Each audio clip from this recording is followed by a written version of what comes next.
내가 프린세스? 아니지 아니지. 나는 여왕이야. Oh my god, ini jadi princess sehari. Di sekitar istana Gyeongbokgung di kota Seoul, ada banyak banget loh penyewaan hanbok foodies. Mau jadi putri kerajaan atau ratu sehari, cus pilih-pilih aja ya. Di sini hanbok biasa sampai premium, ada semuanya. Ini dia foodies tempatnya. Aku mau sewa hanbok di Pink Hanbok ya foodies. Oke, langsung aja kita pilih-pilih hanboknya yuk.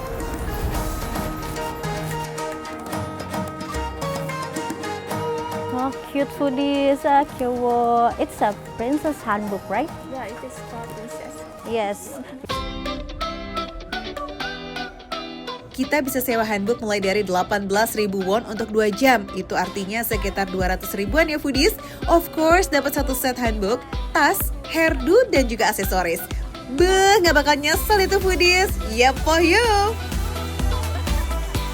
Opa, gimana aku setelah pakai hanbok? Lucu? Cantik. Cantik, lucu. Bagus, bagus. Bagus. Bagus. Opanya bisa bahasa Indonesia. Beuh, the power of hanbok foodies. Masuk ke istana Gyeongbokgung itu udah nggak perlu beli tiket lagi. Yes, gratis. Untuk yang nggak pakai hanbok, harga tiketnya 3.000 won, sekitar 38 ribuan untuk orang dewasa. Ulala foodies, ulala. Kita goyang-goyangin dikit kali ya. Goyang-goyang dikit. Set. Jadi pas banget aku kesini lagi ada kayak pertunjukan tradisi gitu foodies di sini. Setiap jam 10 pagi dan jam 2 siang, foodies bisa menonton pertunjukan upacara pergantian penjaga kerajaan saat zaman dinasti Joseon. Itu adanya di depan gerbang Gwanghwamun foodies. Ini juga gratis loh.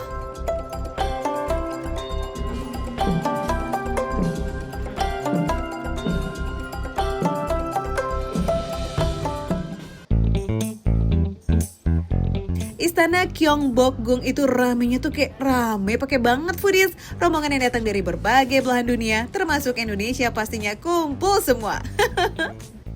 Halo Mbak, halo kan, bener dari Indonesia.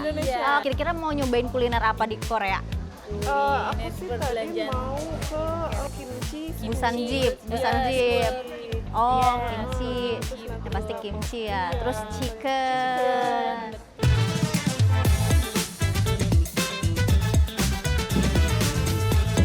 Anyway, beda sama di Indonesia, lagi summer panas kayak begini, nggak ada yang jual minuman dingin di Korea. Tapi nih buah berair seperti nanas potong kayak begini bisa jadi solusinya. Segar. Aduh, incis kepanasan. Aduh, nanas.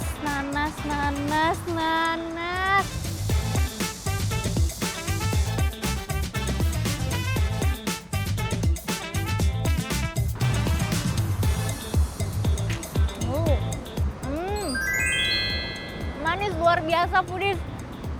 Ini nggak asam sama sekali. Sesuai dengan ekspektasi. Warna kuning yang pekat banget. Ini kalau kita lihat sekilas, ini udah pasti manis dan bener aja. Pas aku gigit, langsung airnya banyak, manisnya langsung keluar, seger banget, terus nggak sepet sama sekali gitu loh foodies. Kapan lagi ya foodies yang lihat inces nih ya, ngegeletak, ngedoprak gitu ya, ngedoprak duduk di pinggir jalan kayak gini sambil makan nanas, coba foodies. Nah, buat makan lazis kenyang, resto yang satu ini udah paket perfect banget. Bangunannya hanok, restonya bersertifikat halal pula. Terus ada tempat sholatnya juga, namanya Iftar ya foodies. Restoran ini menyajikan hidangan rumahan otentik khas Korea seperti samgyetang, sup ayam ginseng tradisional yang berakar dari hidangan era dinasti Joseon. Umur sajian ini ada kali ya 100 atau 200 tahunan gitu foodies. Buh, masterpiece nih, legend. Dulu dimasak itu buat menghangatkan tubuh. Jadi buat para orang tua kalau dulu ya, buat menghangatkan tubuh. Kalau orang Korea bilang sih, Yeolcho aka lawan panas dengan panas. Cakep bener. Makanya disajikannya dalam mangkuk tteokbegi kayak begini nih supaya panasnya tahan lama foodies.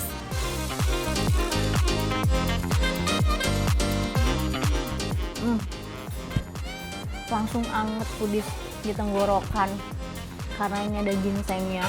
Kalau kita seruput kuahnya, sebetulnya nggak strong gurih, jadi ini rasanya lebih light dan lebih berasa rempah-rempah dan juga ginsengnya.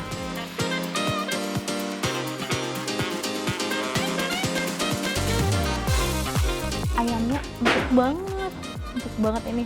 Empuk banget, bisa dilihat ya foodies ya. Ini meskipun satu ekor tapi matang sampai ke dalam-dalam. Selain ginseng, kuah samgyetang itu ada tambahan kurma merah kering atau jujube. Nah, kurma ini menambahkan rasa manis dan bikin rasa pekat ginseng jadi lebih seimbang.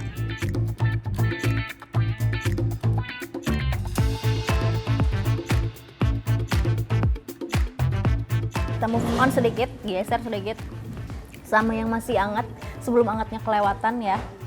Nih, sundubu jjigae. Ini adalah sup tofu-nya Korea foodies. Potongan tahunya nih aku mau liatin ke foodies. Tebel banget. Dia jiggly silky gitu ya foodies ya, ini silky tofu gitu. Aduh, aku goreng. Kalau masih panas. Tapi enaknya makan sundubu jjigae tuh emang lagi panas-panasnya gini. Dan ini merah merona, tidak pedas sama sekali foodies, malah rasanya tuh lebih ke gurih dan asam. Terus di sini juga ternyata ada ininya foodies. Selain tofu ada telurnya nih foodies. Jadi telurnya udah matang ya, kayak kita rebus telur aja. Sup tahu sutra pedas khas Korea ini juga lahir pada era dinasti Joseon foodies. Dulunya dibuat dari sisa gumpalan tahu bertekstur yang super lembut. Basic kuah pedasnya itu terbuat dari bubuk cabai Korea dan kaldu dasar umaminya tuh dari ikan teri serta rumput laut. Mau yang anget dan lebih ikrip sama lidah Indonesia? Nah, coba ini, Gyeranjim. Telur kukus Korea yang lembut dan gurih banget loh foodies. Tambahan daun bawang dan wortelnya 11-12 sih sama telur dadar. Nah, bedanya ini lebih tebal and mirip puding. Wangi banget. Ini wangi minyak wijennya berasa banget foodies. Asli, selembut itu ya. Ini kayak kalau diibaratin kayak manusia, ini kayaknya telur soft spoken deh. Soft egg. Tuh, selembut itu foodies. Jadi begitu nyampe mulut juga langsung hilang tanpa harus dikunyah. Mau tahu rekomendasi makanan Korea yang ngenah-ngenah yang masih saya tetap dimakan receh, menu receh tapi rasa nggak recehan.